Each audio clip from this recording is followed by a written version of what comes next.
Welcome back, guys, and we're continuing our study on statistics today, moving on from the measures of location or the measures of centrality to what we call the measures of variability.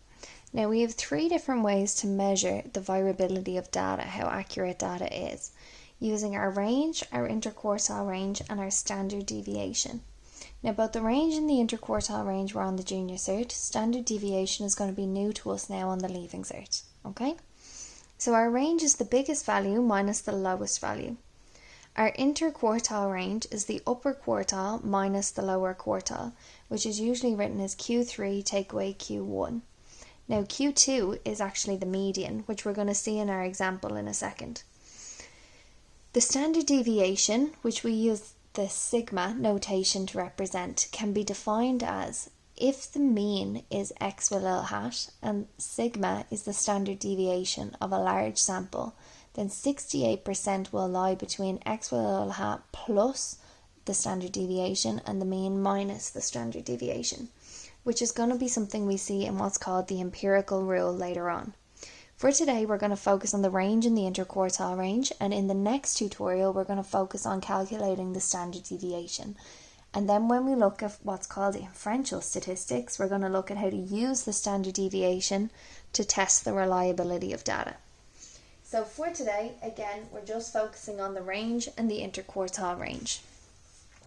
So looking at our example here, it says find the range, the median, and the interquartile range of the following data.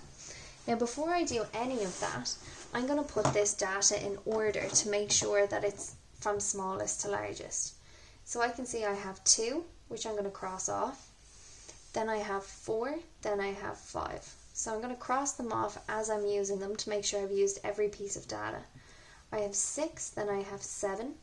Then 8 occurs twice, so 8 and 8. Then I have 9.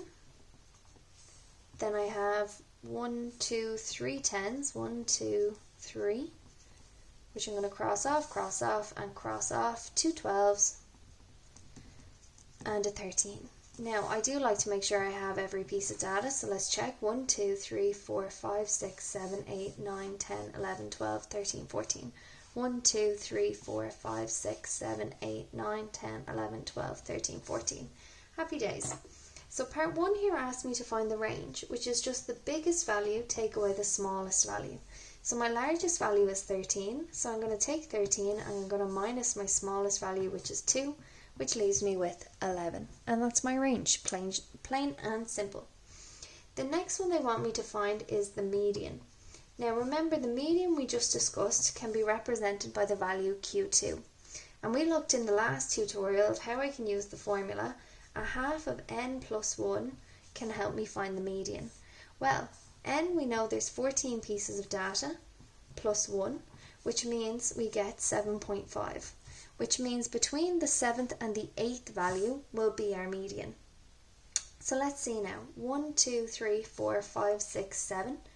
So our 7th value is 8 and our 8th value is 9. So if I add those two together, my median is going to be 8 plus 9 divided by 2, which is going to give me 8.5 as my median. Okay? Now, based on that, I can now try and find Q1 and Q2, which is my upper quartile and my lower quartile. Okay? Q1 would be the median now of all the data on this side of the median. So I can see 1, 2, 3, 4, 5, 6, 7 pieces of data. 7 pieces of data means the 4th one is going to be the middle, so 10 is going to be Q3.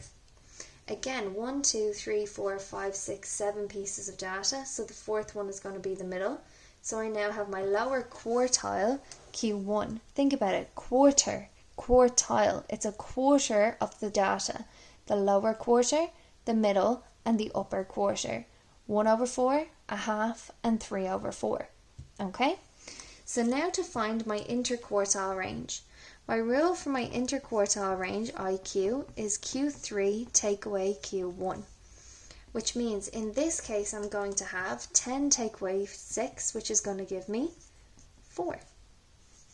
10 take away 6, which is going to leave me with 4. So my interquartile range is 4. So now we have looked at the range, the median, and the interquartile range. So let's wrap up here now. We're going to add this example into our notes copy, and into the next tutorial we're going to look at what's called standard deviation. Thanks very much, guys. See you next time.